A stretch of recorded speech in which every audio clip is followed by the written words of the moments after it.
Right then, good morning comrades, welcome back to the channel, welcome back to the Nürburgring. As you can see, we have slightly different environment. It's not a vlog today. It's been a while since I've been talking in front of the camera, just usually standing and now sitting because I feel like sitting. Today we are going to be talking about the engine going into the RingTracktor. Now, the last update that you've seen of the car, RingTracktor, the Mark IV Golf TDI that I've been building for the Nürburgring, has left to Darkside Developments in UK a few weeks ago by now, maybe a month. I kind of lost the time here, but a while back it went there because Darkside Developments have built a very fast, very capable, let's say, of being fast engine, which is supposed to go around 300 horsepower, 500 plus Newton meters of torque. Will be very interesting on the Nürburgring. Now, the car went there for many reasons related to Brexit, to Corona, to import, export, etc. That's why the engine did not go here, or that's why I did not go there with the car as intended first. Hopefully, maybe I still will be able to go there to pick up the car by myself. But in any case, long story short, yesterday, Darkside Developments, for you yesterday, for me still today, have published a video where they installed the engine. So I'm gonna show you some snippets, comment on that, something that we did previously when they unveiled the video of actually building the engine. So it's going to be like an easy, chilled video for the Friday afternoon for most of you. And speaking of Friday afternoon, actually the upcoming weekend, I will be driving 2 races. First, we have RCN tomorrow with Tristan, and at the same time, I will be driving also the qualifying race for 24 hours. Why would I be doing that? Am I driving N24? Yes. Find out more in our upcoming weekend video. So now for today, just let's get started. So how did it go? This one is the one everybody's been waiting for. So the engine and the gearbox are going to be married together pretty shortly. We've looked at all this already in detail. Watch the previous video if you've not. Shitbox. The stuff that we didn't look at in too much detail because this was a long time ago when we started sorting this stuff out. But we looked at, I think we saw the downpipe already. We've got the boost pipe, so this is to suit the S3 cooler, which is there. 4-bar map sensor as well. And then this setup was one that we did for Misha when he had a PD130, well, PD100 engine, which doesn't have the front mount. So we had to make a radiator, we had to make the intercooler fit in the PD130 slam panel, or PD100 same, and then make a radiator fit around this intercooler, because we didn't do one for the 150s. So we did all that before, and then he's ended up with a 150 anyway. So then what we've got to do is get all this to fit in there, get the oil cooler to go on. I'd like that to go on at the back of the radiator if possible. If not, we might put a small one. This is a used one, by the way, just for mocking up, waiting for them to come into stock. We might end up putting it in one of the side grills or something like that. Not too sure. We'll see how we get on with that. So a quick comment regarding the intercooler. First of all, the piping. This looks sexy as hell, but as you will see by the end of the video, there goes my intention to have a sleeper look, but it looks nice. And as he's mentioned previously, just some background information for the new audience. I had a PD100, which is like pretty much the base model of a Mark IV Golf TDI. And then they had to make all these brackets to fit the S3, Audi S3 intercooler in there. And then I had an accident. I basically wrecked the car completely. And then I bought the PD150, which made it possible to fit this intercooler combo a lot easier in the current car that they are working on now than it would have been back then. I should have bought in the first place PD130 or PD150, but I was not really thinking much. But then in the end, if I would have crashed it, blah, blah, blah, doesn't matter. His old clutch, but that's in perfect condition, so we'll just put that back in.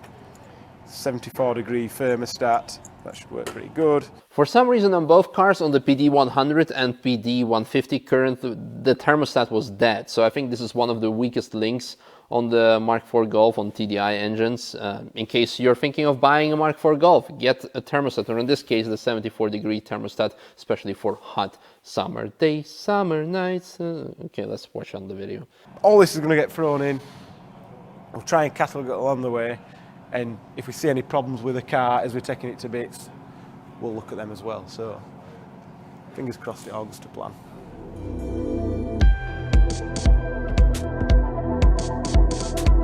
You can watch the full time lapse of disassembling the car and putting the engine in on their channel in their video, but now let's talk about some of the problems that they've encountered along the way. Starting with the clutch. For some reason it was worn out, and actually Darkside emailed me and said like, hey, this is going to be probably the bill, which was kind of higher than I anticipated. And I'm like, can you explain it to me? Like, I don't mind paying extra, but that's quite a lot. I said, well, first of all, the clutch is gone, which is quite a big chunk of the money. I'm like, that's interesting.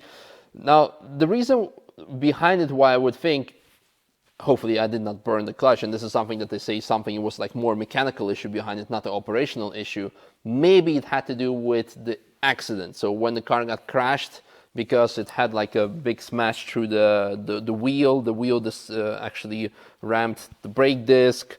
The drive shaft was also actually, no, that's a different drive shaft because the other one was broken. There was quite a substantial damage to the things, to the components. So probably maybe clutch was like, engine was trying to run, or I don't know. I think maybe it has to do something with that, but yeah, clutch needed replacing. And then another thing that was also damaged in the incident, in the accident, in the crash, in the mess up, fuck up, it was the engine mount, so that had to be replaced as well. We've had a lot of little bits of issues getting the old engine out. I'm sure you saw him wrestling, and if you could hear him, you'd heard him swearing and shouting and bawling. But it's out now, so that's all right. So the new one, the clutch is all built back up.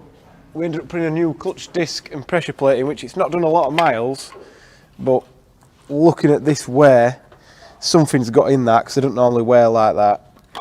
So there's been something getting the gearbox and go in there, stone or something, God knows. But you can have that as a spare one, so throw that out of the way.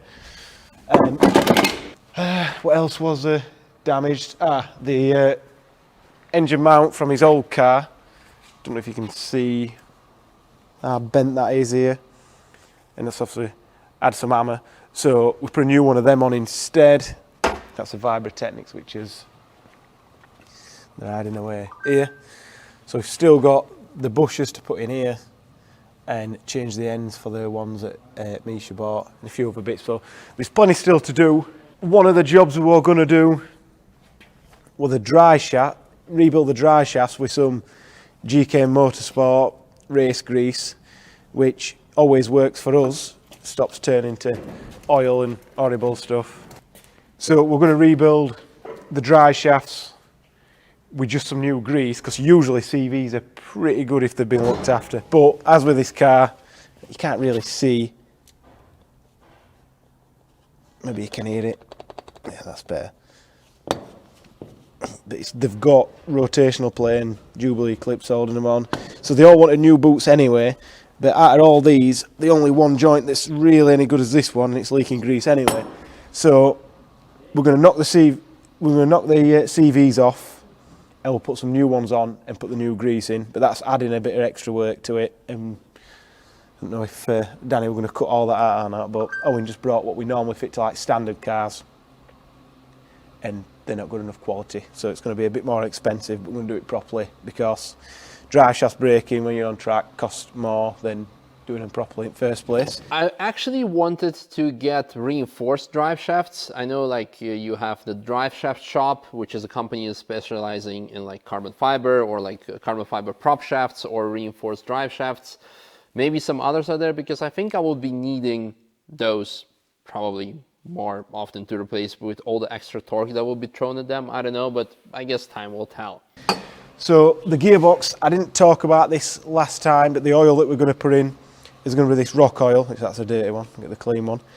So this is a thicker oil, so it's 75-140, which normally it's 75-90. This is the only oil other than genuine that we run. We've had too many people try and be clever and change it for something else and have problems, synchro issues, gear splitting, all this sort of stuff.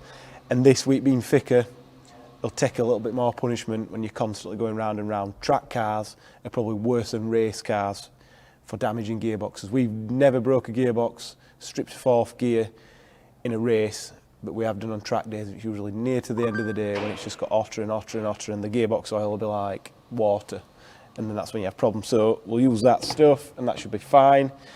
You have to warm it up a little bit more. But anyway. Then some interesting comment is being made about the gearbox. Of course, the oil that we will be running, the operated oil for the gearbox, but the fact that the race cars have no issues with the gearbox, whereas track cars do.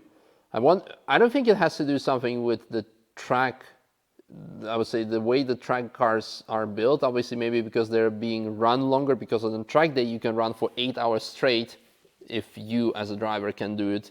But a race is usually just like, what, if it's a sprint race, it could be 20 minutes, 40 minutes. If it's an endurance race, it's a bit longer.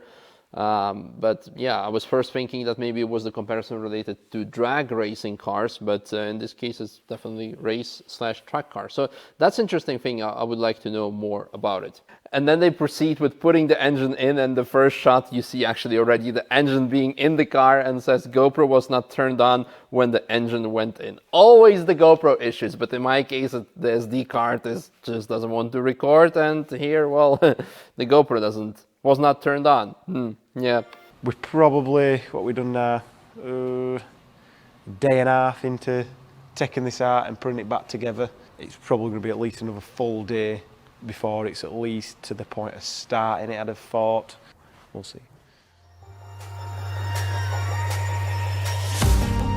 But in any case, just like with the previous time lapse, you can watch it on their channel in their video. So now I'll fast forward to the finished product, more or less finished product in this case, because they still have to do the dyno and the track testing. Yes, that will come in one of the upcoming videos.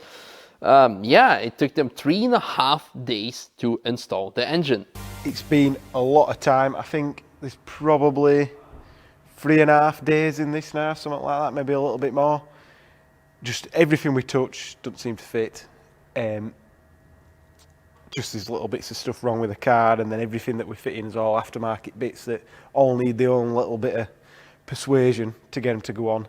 And this is what I hate about old cars, honestly. This is why it's easier for your heart, for your head, for your just like mental health to buy like a newer car, or if you have the funds to buy just like a new car, not necessarily as fast as an old car, but just like change the brake, suspension, and be done with it, because old cars are always such a pain. Rust and things not fitting and things breaking. So hopefully when it gets here, it will survive longer and not more and more problems will be coming up. But this is just like a pain of older project cars. The main thing being this turbo kit's not one we fitted on a left-hand drive Mark IV Golf in our workshop before, so there's a few little things that we want to change on it just to make it fit a bit better.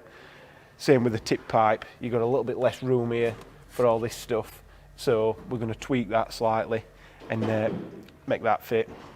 So it's going to go over to the fab shop, it'll be quicker for them to sort it out, so it might drive over.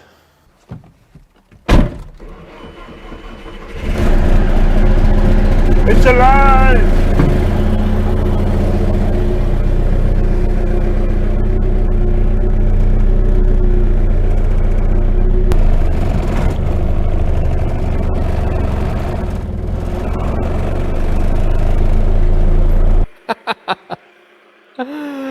It runs! And actually the first thing that I hear is the hard engine mounts, because you can hear the whole car vibrate. I remember that, like that sound, because it was on the old car, and on the new car we did not have the solid engine mounts yet, but now we have them, and I am looking forward to experiencing them again, but also not, because I was enjoying the soft ones, but hey, it's a track car, so whatever. The fab work's sorted. We had to custom make this boost pipe because of how close it was. This radiator's pushing it back. Had a little bit of trouble with bottom one for some reason as well. I think that's related to all this. The tip pipe's being custom, that's been a bit of pain. And then I prefer this air filter, so we've had to make a little bit of a bracket and weld that on, and a few other bits, as well as a couple of other little tweaks that really our fault for how we've put the kits together and how we're trying to use it. But this is not all the bits that we've tried and tested a million times, especially not on a left-hand drive car. So this is all done now, ready for the dyno. So I think we'll put that on the next video. So the next thing will be run it in, make sure it runs in nice, drop the oil, make sure there's no leaks, put the proper oil in and get it back on the dyno and let it have it. See what power it'll do, then we'll turn it down and make it safe. So I'm hoping, don't know how much the injects will do, 340s, something like that maybe a little bit more, but we'll see where we get, and then we're going to turn it down to, I think 300's a nice number that we want to get, especially these sticky tyres. So thank you very much.